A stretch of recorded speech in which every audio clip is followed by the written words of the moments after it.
नमस्कार दोस्तों, राधे राधे, जय श्री कृष्णा। श्रावण मास महात्म नवमाध्याय, जीवंतिका व्रत की कथा। ईश्वर बोले, हे सनत कुमार, इसके बाद अब मैं शुक्रवार व्रत का आख्यान कहूँगा, जिससे सुनकर मनुष्य संपूर्ण आपदा से मुक्त हो जाता है। लोग इससे संबंधित एक प्राचीन इतिहास का वर्णन करते हैं। पांड्य वंश में उत्पन्न एक सुशीला नामक राजा था। अत्यधिक प्रयत्न करने पर भी उसे पुत्र रत्न की प्राप्ति नहीं हो रही थी। उसकी सर्वगुण संपन्न सुकेशी नामक भार्या थी।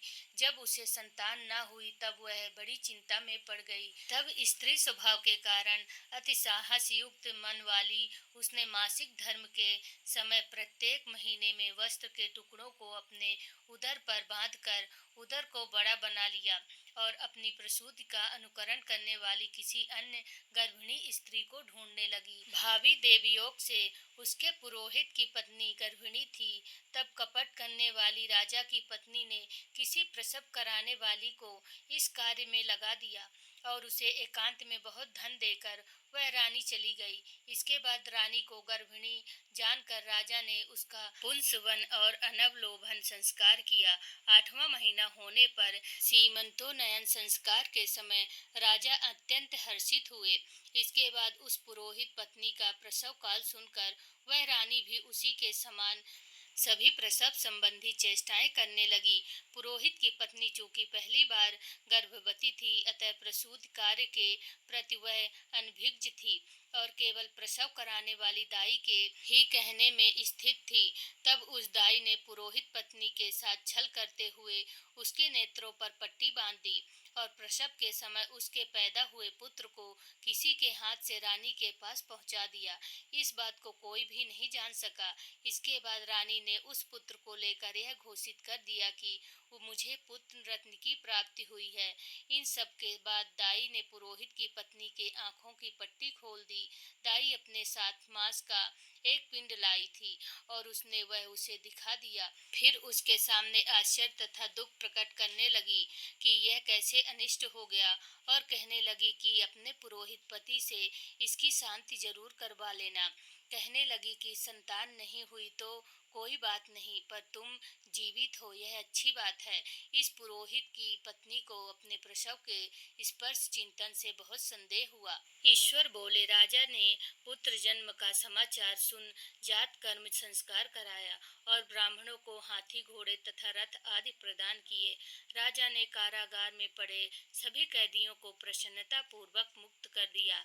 इसके बाद राजा ने सूतक के अंत में नामकर्म कर तथा अन्य सभी संस्कार किए। उन्होंने पुत्र का नाम प्रियव्रत रखा।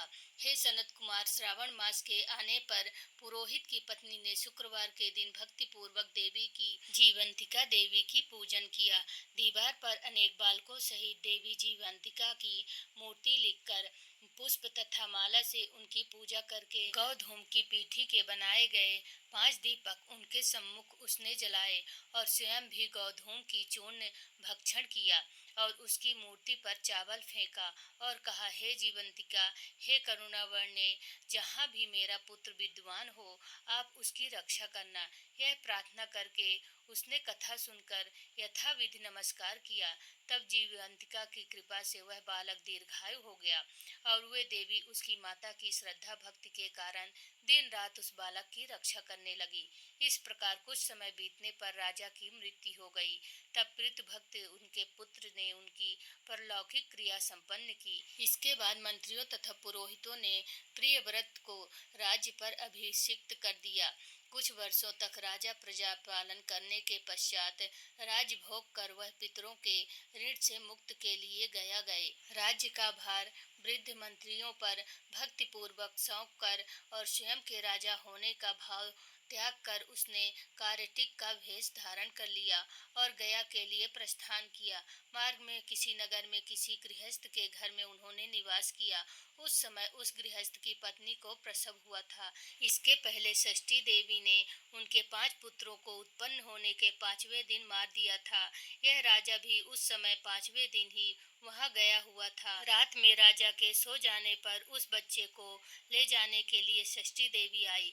जीवंतिका देवी ने उस षष्ठी देवी को यह कहकर रोका कि राजा को लांघ कर मत जाओ।